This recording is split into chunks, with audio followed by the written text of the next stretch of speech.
注意看，死神方便竟被韩国泡菜追着打，慌忙逃窜的方便多次被重拳命中。看到吃大亏的死神方便，台下的韩国女人高兴的大声呐喊欢呼，不知道的还以为方便被打晕了呢。这是死神方便职业生涯最经典的一场比赛，迎战的是韩国搏击男神金世基。这家伙仗着在韩国的超高人气，便扬言中国功夫不堪一击。韩国主持人也仗着金世基的噱头，果断扬言中国功夫不行，韩国功夫才是世界第一。Made in China, no.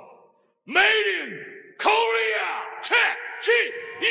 金世基看主持人喊的没有情绪，于是便抢夺主持人的话筒自行发言。此等行为绝对是前无古人后无来者，放眼全世界，也就金世基敢这样做。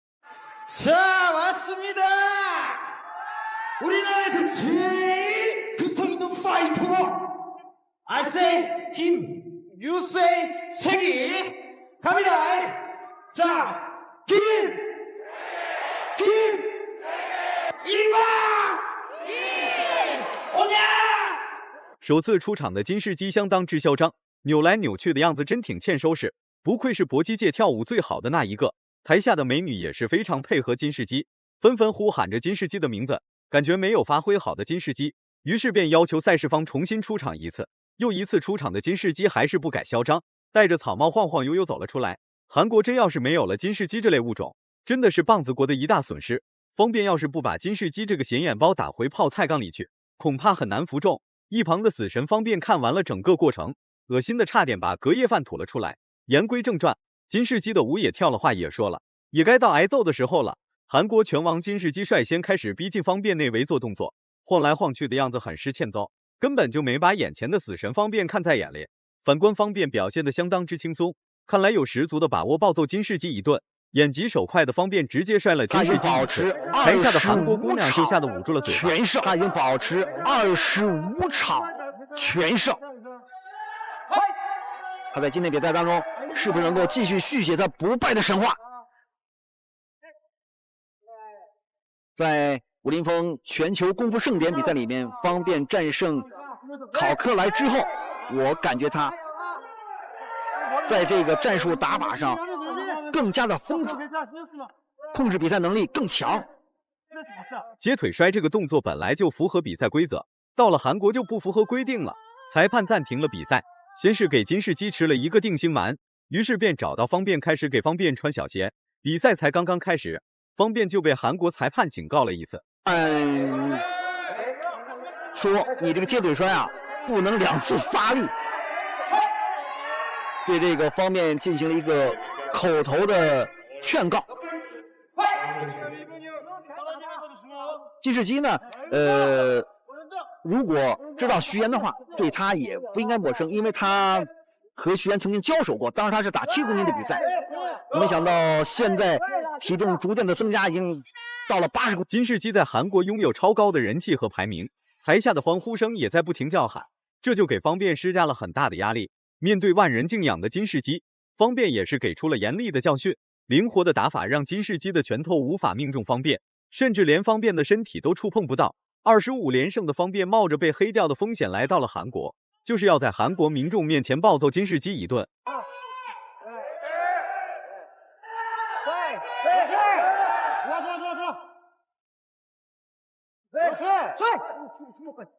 在赛前的时候呢，我们也跟方面沟通过，就是说金世基以前 KO 过这个徐岩，说明他的技术还是非常好。尽管他现在是升到80公斤啊，长了10公斤，但是他的技术。此时的方便正是当打之年，任何的小动作都有各自的意义。被放倒之后的金世基很是慌张，于是便加强了进攻攻势来猛压方便内围。然而方便根本不给金世基实施任何有效进攻的机会，甚至连出拳的机会都不给金世基，这就让金世基有点难以招架。客场作战的方便所实施的进攻并不多，但方便很快就控制住了比赛场面。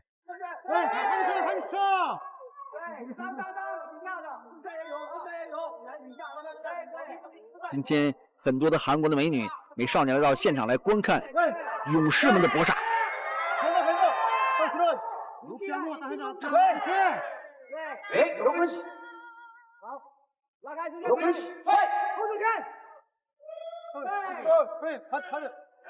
你看，方便在这个防守动作当中被方便激怒的金世基忍不住了，开始快速不紧方便内围做动作，然而方便依旧是不急不慢与金世基展开迂回拉扯。毕竟是第一回合，方便还不至于将自己的战术打法全盘托出。金色小尿壶真挺不错，个性的喝水方式彰显出了金世基在韩国拳坛的地位。不管什么时候，金世基都是一个显眼包。再利用一个鸡腿摔的技术，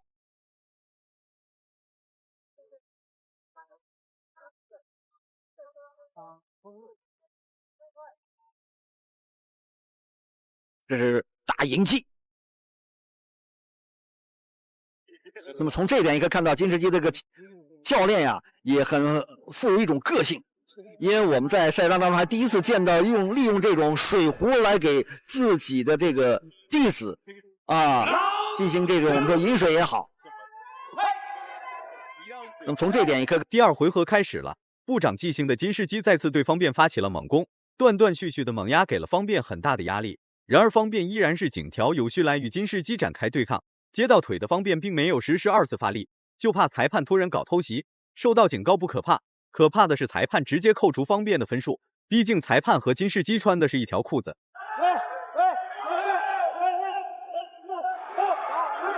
现在方便采用的是诱敌深入的一种方式，他这种后撤并不是说你是我顶不住你是后撤，而是要引诱你往上扑的情况下，我寻找战机和时机。方便是什么？他的控制比赛的节奏能力是非常强的，它是一种变化，它是用一种变化。方便成功打消了金世基强势的进攻欲望，经典的散打招式打得金世基没有脾气。经过一段时间的试探，方便更加精准地掌握了金世基的比赛节奏。然而金世基并没有打消对方便发起主动进攻的念头，时时刻刻都在给方便施加压力。面对在韩国一手折腾的金世基，方便非但没有产生任何畏惧，还要发誓要在韩国观众面前痛揍金世基一顿。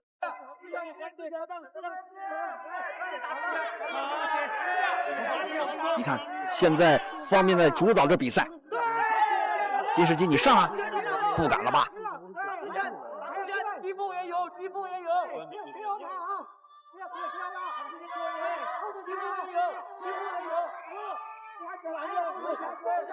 所以说，我们觉得一个优秀的运动员，你可能以前是打70，那么你完全掌握比赛节奏的方便开始发力，频繁的单击动作打得金世基毫无招架之力，甚至连最基本的反击都无法碰到方便。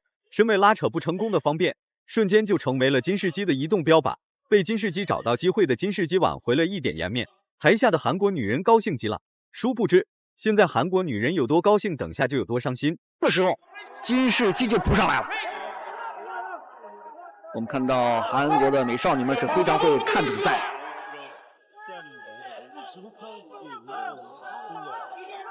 漂亮漂亮，这是迎击拳，后是迎击拳。20秒之后，金世基就挨到了方便的报复，这一拳相当干脆利落。台下的韩国女人根本就不相信，被击倒一次的金世基也很迷茫，根本不相信这一切是真的。于是裁判就开始给金世基归宿读秒。第26场的胜利。尽管金世基还能够继续比赛，但是胜利的一方一定是方便。继续进攻，继续进攻，不给他喘息的机会，他还能站得住吗？金世基，你还能站得住吗？结束了，结束了。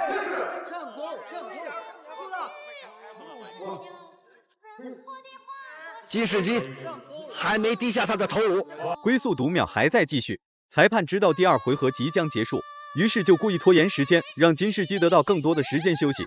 一旁的方便也很无奈，毕竟是在韩国打比賽，当然要默许裁判给本土选手一些特殊帮助。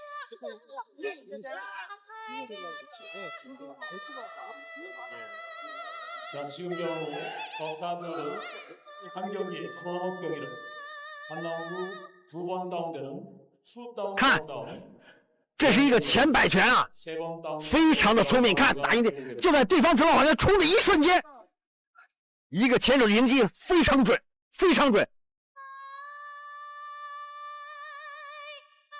太漂亮了，太漂亮了。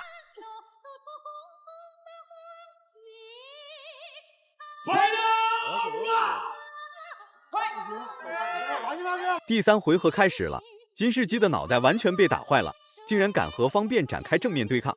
看来方便打的还是不够狠，那就让方便帮助金世基进入休眠。这两拳不把金世基的脑袋打飞出去，已经算是方便的仁慈。再次倒下的金世基开始怀疑人生。方便的第一拳已经摧毁了金世基的意志力，其后一拳才是终结金世基最重要的武器。最终方便获得了胜利。对于这场比赛的评价，方便是这样说的：他的开场秀，然后很多人在欢呼，全场都在欢呼，这可见他在这个韩国人的心中是多么重要的一个位置。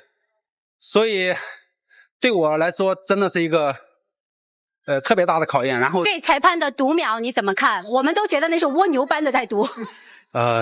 对，这是完全要考虑到的，但咱们不能这个找客观的原因，所以说咱们还是用实力说话。你读秒第一次，然后不把对方KO， 第二次可以读秒再去挽救他，但是第三次你还怎么挽救他？